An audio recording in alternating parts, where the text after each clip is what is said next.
명절은 잘 보내셨습니까? 네, 추석 감사합니다. 네, 추석이 이번엔 참 길어서 어떤 분에게는 조금 이렇게 너무 길어 하시는 분들도 계시는데요. 그동안 우리 또 너무 열심히 또 사셨으니까 평안한 쉼을 얻고 이제 다시 생업토로 돌아갈 때에 하나님 주시는 더 큰 힘을 받고 더 힘있게 각자의 맡은 자리에서 빛과 소금된 사명을 감당하는 저와 여러분이 되시기를 간절히 소망합니다. 아멘. 감사합니다. 믿는 사람들에게나 우리 믿지 않는 사람들에게 가장 큰 화두는 바로 평안과 형통일 것입니다. 우리나라 사람만큼 평안과 형통을 원하고 구하는 사람은 없을 것 같은데요.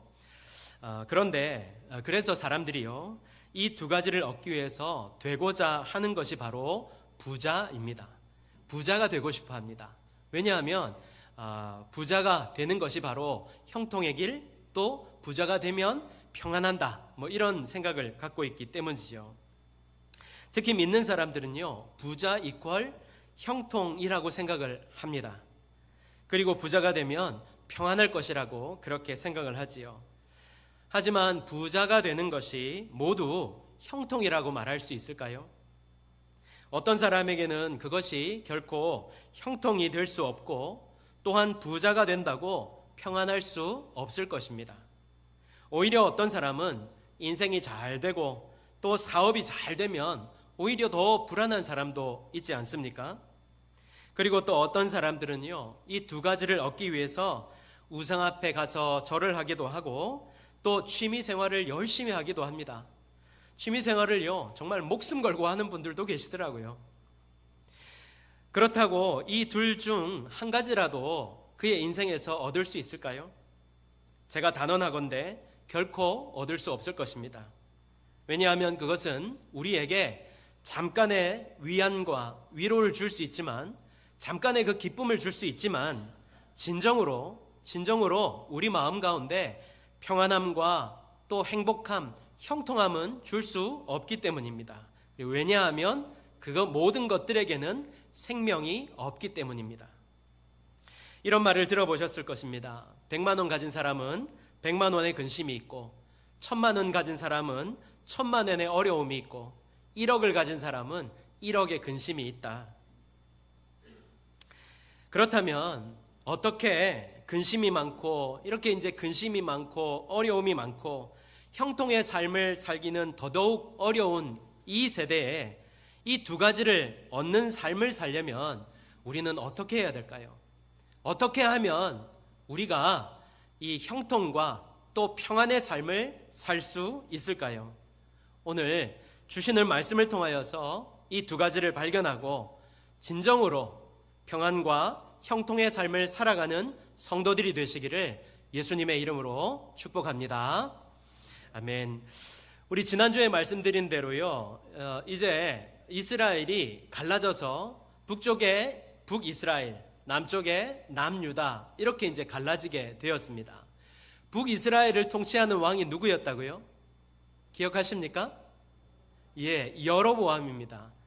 여로보암이 북이스라엘을 이제 다스리게 되었습니다. 남쪽은 누구라고요? 이름도 비슷한 르호보암입니다. 맞습니다.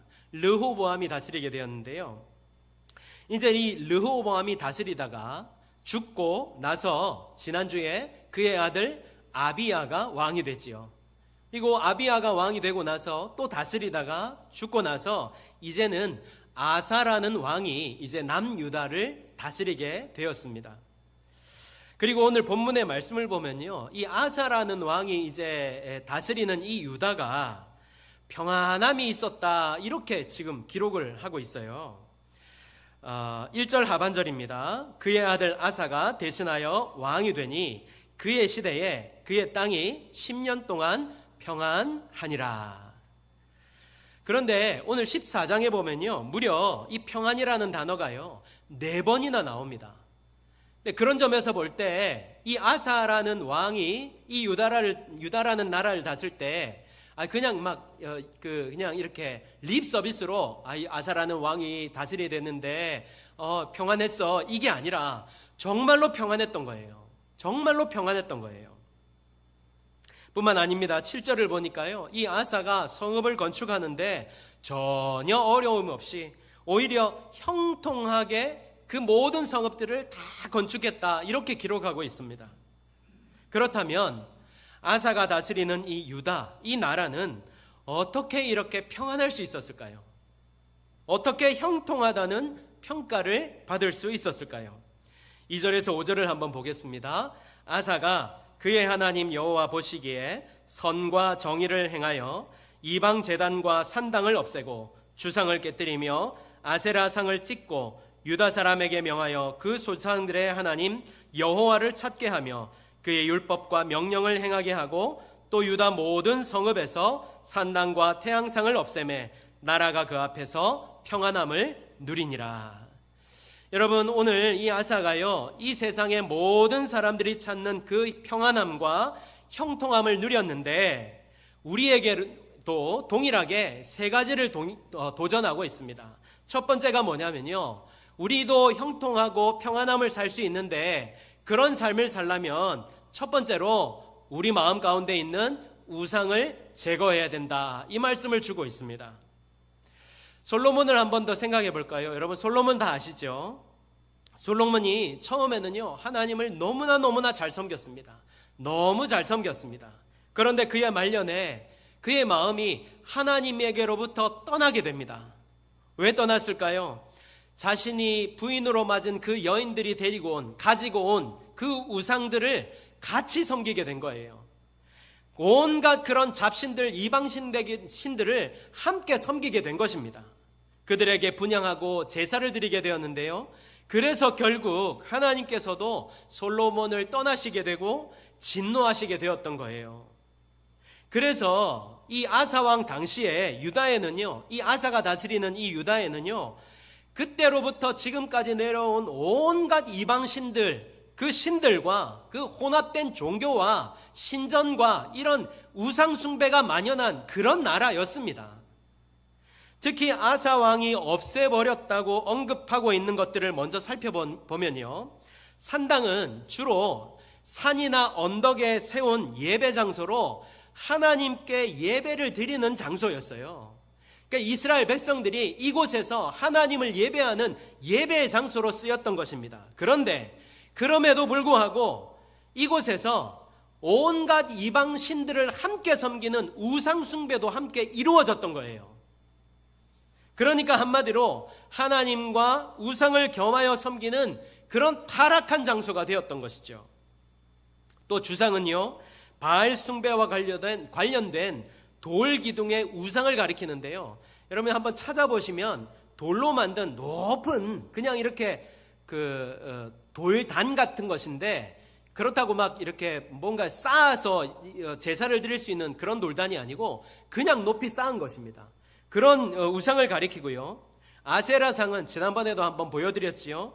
아세라 여신을 상징하는 나무 기둥이었습니다. 그리고 태양상은 태양신을 섬기는 상징물이었고 이방 종교의 중심이 되는 것이었습니다. 그런데 아사가요, 유다 전역에 있던 이 모든 그 것들을 전부 철저하게 다 파괴하였다는 것입니다. 다 제거했던 거예요. 다시 말해 부분적으로 요거는 남겨두고 요거는 사람들이 많이 찾으니까 남겨두고 계속 하게 하고, 이게 아니라 전부 다 뜯어가지고 버렸다는 것입니다. 전체적으로 신앙적인 정화 운동이 일어났다는 것입니다. 그래서 어떻게 됐습니까? 유다 땅에 평화가 찾아왔다, 이것을 말씀하고 있는 것이죠. 여러분, 하나님은요, 나 외에 다른 신을 내게 있게 하지 말라고 분명히 말씀하셨습니다. 그만큼 하나님은요, 하나님 외에 우리가 다른 신을 섬기는 것을 너무나 싫어하시는 거예요. 최근에 들은 소식인데요, 우리나라의 용하다는 점집에 교회의 직분자들이 그렇게 많이 찾아다닌답니다. 그렇게 많이 찾아다닌다는 거예요. 여러분, 우리 버스 타면 버스 바로 앞 손잡이에 뭔가 씌워져 있잖아요. 거기에 점집 용하다는 점쟁이를 소개하면서 뭐라고 합니까? 모든 종교인 환영, 괄호하고 천주교, 불교, 기독교. 이게 진짜 실제로 있다는 거예요, 여러분. 그런데요, 여러분, 이것이 바로 하나님과 귀신을 겸하여 섬기는 거예요. 같이 믿는 거잖아요. 여러분, 이걸 아셔야 되는데요, 귀신은요, 우리 집에 숟가락이 몇 개 있는지 잘 압니다. 놀라지 마십시오. 다 압니다. 귀신이 알아요. 지금까지 일어난 일들을요, 나한테 일어난 모든 일들, 세세한 일들까지 다 압니다. 귀신도 그만큼 능력이 있는 거예요. 하지만 귀신은요, 앞일은 결코 알 수 없습니다. 왜 그럴까요? 앞으로 일어날 일은 오직 하나님만 아시기 때문이에요. 모든 것이 하나님의 계획 가운데 있기 때문이에요. 그래서 귀신은 알 수 없는 것입니다. 그 외에도요, 우리 안에는 얼마든지 우상이 자리 잡을 수 있습니다. 우리 안에도 우상이 자리 잡을 수 있다니까요. 그것이 물질이 될 수 있고요, 내가 가진 지식이 될 수 있고요, 내가 가진 재능이 될 수 있고요, 또 내 의가 우상이 될 수도 있어요. 내 자녀가 우상이 될 수도 있는 것입니다. 이런 내 안의 모든 우상이 철저하게 제거되어야 된다는 사실을 지금 말씀하고 있는 거예요. 여러분 안에는 지금 무엇이 자리 잡고 있습니까? 내 안에 우상이 될 만한 것이 무엇이 자리 잡고 있습니까? 오직 예수님만 계십니까? 정말로 성령께서 내 안에 계셔서 주님이 주인이 되고 계십니까? 아니면 혹시 나도 모르는 우상이 내 안에 자리 잡고 있지는 않습니까? 이 시간 여러분, 우리들에게 주시는 이 말씀 심각하게 받아들이면서 내 안에 어떤 우상이라도 다 제거하시길 바랍니다. 그 우상이 제거될 때 비로소 우리 안에요, 참 평안과 형통의 복이 임하게 되는 것입니다. 다시 말해서 우리 안에 다른 우상이 있다면, 하나님 외에 다른 우상이 있다면 우리는 주님 안에 있는 참된 평안과 형통의 은혜를 결코 누릴 수 없는 것입니다. 간절히 말하기는 이 자리에 계신 모든 성도들은 그 어떤 우상이라도 모두 다 버리고 오직 주님만을 섬기게 되는 성도가 되시기를 축복합니다. 그래서 평안과, 정말로 평안과 형통의 복을 받아서 누리며 살아가는 성도들이 되시기를 예수님의 이름으로 축복합니다. 아사가요, 이렇게 할 수 있는 근거, 또 평안할 수 있었던 두 번째 이유는요, 그가 하나님을 찾았다는 것입니다. 두 번째, 그래서 우리도 역시 주님을 찾아야 한다는 것입니다. 4절에 보니까요, 유다 사람에게 명하여 그 조상들의 하나님 여호와를 찾게 하며 그의 율법과 명령을 행하게 하고 라고 말씀하고요, 그리고 7절을 보면요, 우리가 우리 하나님 여호와를 찾았으므로 라고 말씀하고 있어요. 이 말은요, 아사와 유다 백성들이 그저 그냥 겉으로만 그냥 그런 척한 것이 아니라, 찾은 척한 것이 아니라 진정으로 하나님을 찾는 자들이 되었다는 것입니다. 다시 말해서 여러분, 오늘 이 예배 가운데로 우리가 하나님 앞에 나아가고 있는데요, 정말이죠, 우리가 지금 하나님 앞에, 이 예배 가운데 계신 하나님 앞으로 우리가 나아가는 것 아닙니까? 그런데 그냥 적당히 시간 때우는 것이 아니라, 예배를 드리는 척하는 것이 아니라, 찬양을 하는 척하는 것이 아니라 온 마음을 다해 전심으로 주님을 갈망하고 주님 앞에 나아가야 한다는 사실을 말씀하고 있는 것입니다. 뿐만 아니라 우리가 살아가면서 우리의 삶을 하나님 중심에 두어야 한다는 사실을 말씀하고 있는 거예요. 2절을 한번 주의해서 보십시오. 아사가 그의 하나님 여호와 보시기에 라고 말씀하고 있어요. 누가 보기에요? 사람이 보기에? 아니면 목사가 보기에? 장로님들이 보시기에? 그거 아니고요, 하나님 보시기에 이렇게 행하였다는 것입니다. 여러분, 우리는요, 하나님 앞에 있다는 사실을 잊어서는 안 됩니다. 하나님은 지금도 살아계시고요, 여러분의 말, 행동을 다 저울에 달아보고 계세요. 그래서 우리는 하나님의 살아계심을 믿고 신전의식을 가지고 주님 앞에 살 수 있어야 하는 것입니다. 그것이 바로 믿음인 것입니다. 여러분, 하나님이 살아계심을 믿음, 하나님의 역사하심을 믿음, 하나님이 지금도 나와 함께 하심을 믿는 그 믿음인 것입니다. 예레미야 29장 13절에 너희가 온 마음으로 나를 구하면 나를 찾을 것이요 나를 만나리라 말씀하고 계세요. 그렇게 우리가 믿음을 갖고 하나님을 찾으면요, 하나님은 우리를 만나 주시겠다는 거예요. 다시 말해서 우리가 하나님을 만나지 못하는 이유, 하나님이 나와 함께 하심을 아직도 모르는 이유는 우리가 진정으로 온 마음으로 하나님을 구하지 않기 때문, 하나님을 찾지 않기 때문이라는 것입니다. 뿐만 아닙니다, 여러분. 우리가 죄를 범하였을 때에도 회개하며 주님을 찾으면 회복해 해주시겠다고 분명히 약속하고 계세요. 역대하 7장 14절입니다. 내 이름으로 일컫는 내 백성이 그들의 악한 길에서 떠나 스스로 낮추고 기도하여 내 얼굴을 찾으면 내가 하늘에서 듣고 그들의 죄를 사하고 그들의 땅을 고치겠다 분명히 말씀하셨어요. 또 시편 105편 3절에 여호와를 구하는 자들은 마음이 즐거울지로다 이렇게 말씀하는데요, 현대인의 성경에서는요, 여호와를 찾는 자에게는 즐거움이 있을 것이다 분명히 말씀하고 있어요.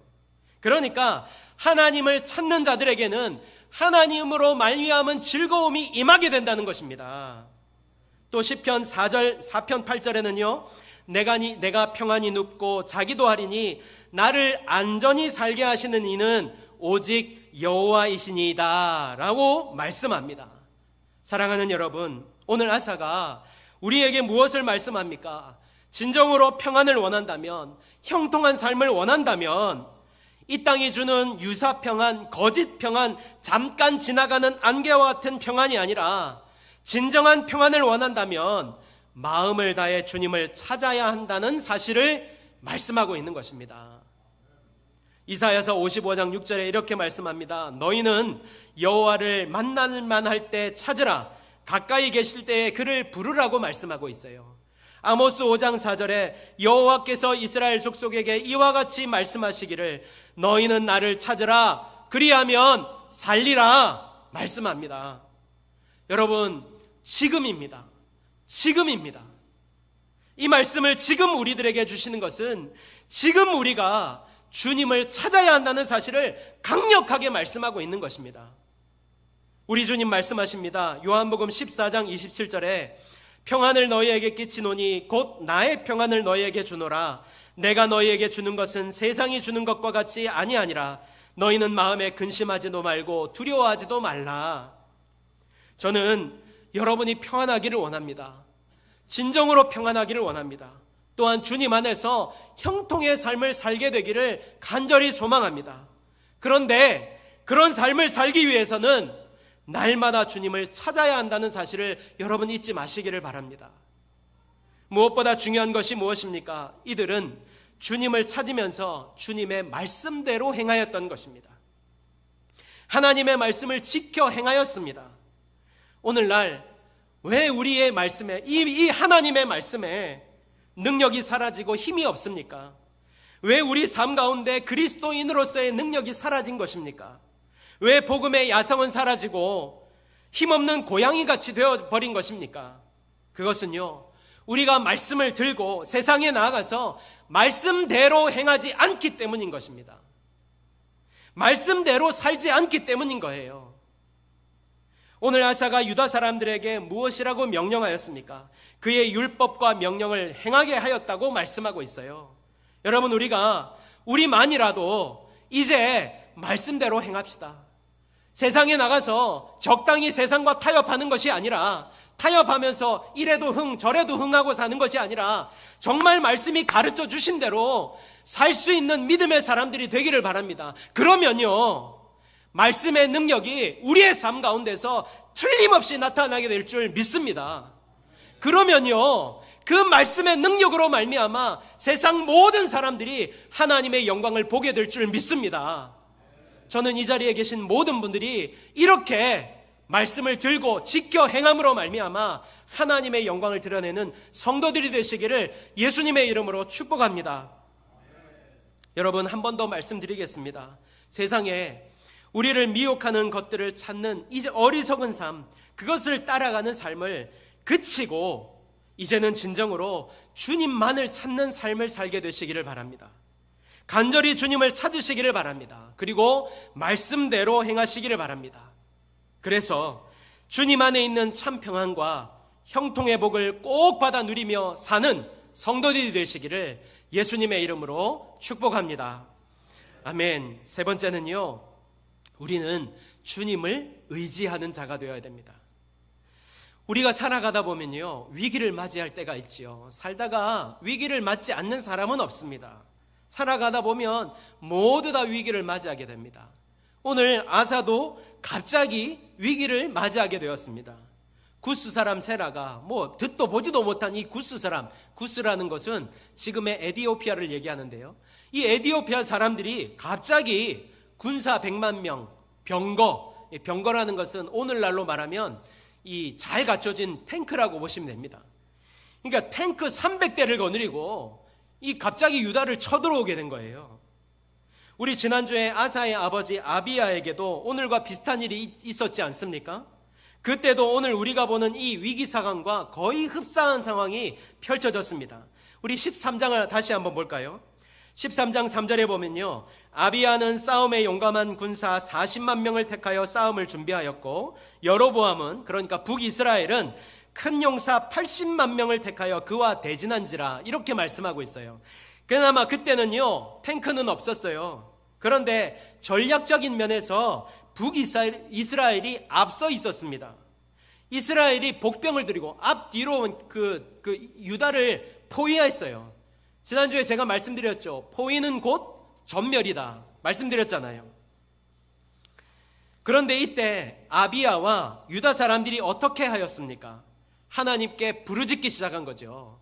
부르짖는다는 것이 뭐라고요? 살려달라고? 그냥 비나이다가 아니라, 그냥 도와달라고 한 것이 아니라 어떻게 하였습니까? 17절에 보면요, 그때 이스라엘 자손이 항복하고 유다 자손을 이겼으니 이는 그들이 그들의 조상들의 하나님 여호와를 의지하였습니다. 하나님을 의지하였다는 것입니다. 그리고 오늘 아사가 처한 상황도 똑같았습니다. 그런데 이 상황에서 아사가 어떻게 하였습니까? 그가 하나님께 드리는 기도를 한번 보겠습니다. 11절입니다. 아사가 그의 하나님 여호와께 부르짖어 이르되, 여호와여, 힘이 강한 자와 약한 자 사이에는 주밖에 도와줄 리가 없사오니 우리 하나님 여호와여, 우리를 도우소서. 우리가 주를 의지하오며 주의 이름을 의탁하옵고 이 많은 무리를 치러 왔나이다. 여호와여, 주는 우리 하나님이시오니 원하건대 사람이 주를 이기지 못하게 하옵소서 하였더니, 오늘 아사도요, 그리고 아버지 아비야에게도요, 공통점이 하나 있지요. 무엇입니까? 이들이 모두 하나님을 의지하였다는 것입니다. 이들은 하나님을 전적으로 의지하며 기도하였습니다. 지난주에도 말씀을 드렸지요. 하나님을 의지하는 것이 무엇이라고요? 하나님이 나를 위해 일하심을 믿고 끝까지 모든 것을 맡겨드리는 것을 의미하는 것입니다. 다시 한번요. 하나님께서 나를 위해 일하심을 믿고 끝까지 모든 것을 맡겨드리는 것을 의미하는 것입니다. 다시 말해서 감정적인 그런 믿음이 아니라 자기 힘을, 내가 할 수 있는 모든 것은 다 내려놓고 전적으로 하나님께 기대는 행위를 가리키는 거예요. 사람들은요, 하나님을 의지하는 것을 내가 하는 데까지 하고 안 되면 하나님께 맡긴다, 이렇게 생각을 해요. 이런 식의 생각을 가지고 있는 거예요. 여러분, 아닙니다. 그거 아니에요. 하나님을 의지한다는 것은요, 나의 모든 것을 맡겨드리는 것을 의미하는 것입니다. 다시 말해서 내 능력, 내 경험, 내 지혜, 이런 것에 기대지 않는다는 거예요. 하다가 안 되면 그때 하나님 날 도와주세요, 이게 아니라는 거예요. 만약 그렇다면요, 오늘 아사도, 그리고 그 아버지 아비야도요, 자신의 지혜나 또 화친이나 또 다른 나라에 도움을 구해야 했습니다. 그런데 이들이 어떻게 하였다고요? 그런 것들을 의지하기보다, 그런 것들을 의지하지 않고 다른 것을 의지하기보다 하나님만을 의지했던 것입니다. 아사가 그랬습니다. 어떻게 알 수 있습니까? 그는 먼저 하나님께 기도했습니다. 기도하는 모습으로 그가 얼마나 하나님을 의지했는지 우리가 알 수 있는 겁니다. 여러분 기억하십시오. 하나님을 의지하는 사람은요, 언제나 어디서나 먼저 기도하게 되어 있습니다. 하나님 앞에 모든 것을 맡기는 기도를 하게 되어 있는 거예요.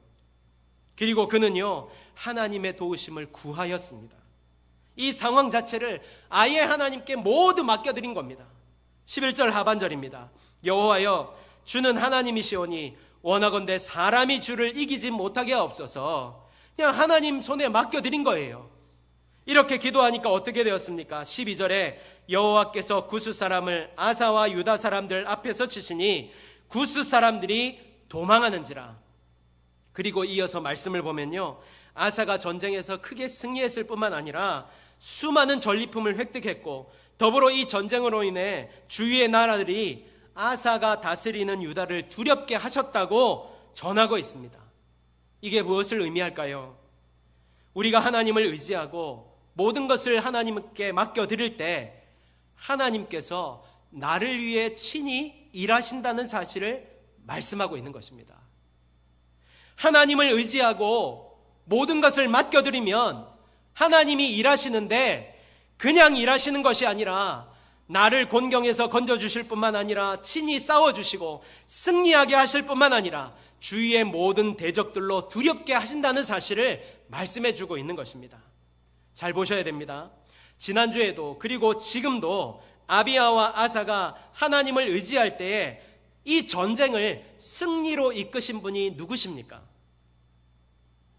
예, 하나님이십니다. 이 전쟁을 이끈 사람은요, 아비야가 아니었습니다. 아사도 아니었어요.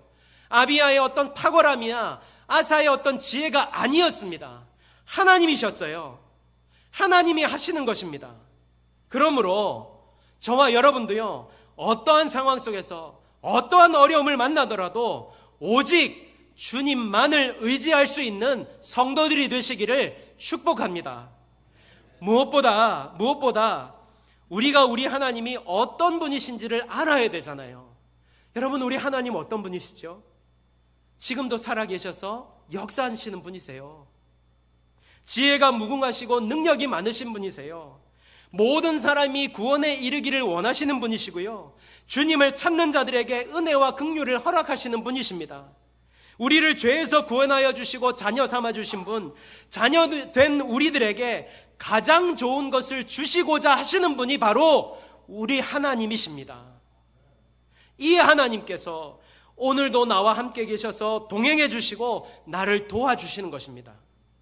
이 사실을 꼭 믿으면서 주님을 전적으로 의지하며 모든 것을 주님께 맡겨드리고 살아 평안과 형통의 삶을 사는 성도들이 되시기를 다시 한번 예수님의 이름으로 축복합니다.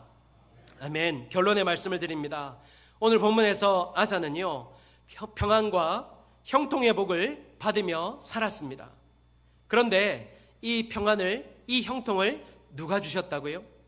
6절 상반절 다시 한번 보겠습니다.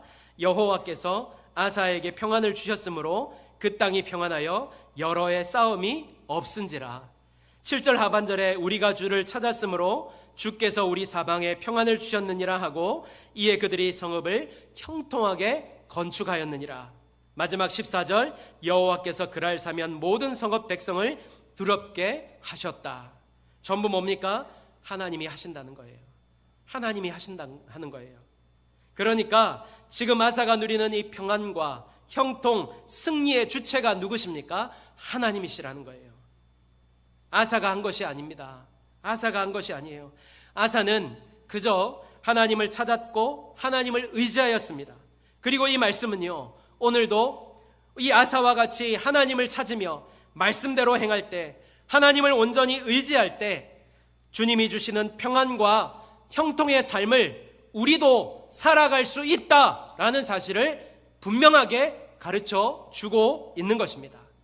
저는 오늘 이 자리에 계신 모든 분들이 오늘 말씀과 같이 아사와 같이 날마다 하나님을 찾아 가까이 하며 말씀대로 행하는 삶을 살게 되고 언제나 무슨 일에나 하나님을 전적으로 의지하여 그래서 주님이 주시는, 주님이 행하시는 일들을 날마다 경험하며 살게 되시기를 축복합니다. 그래서 아사와 같이 평안과 형통의 삶을 사는 성도들이 되시기를 예수님의 이름으로 축복합니다. 아멘.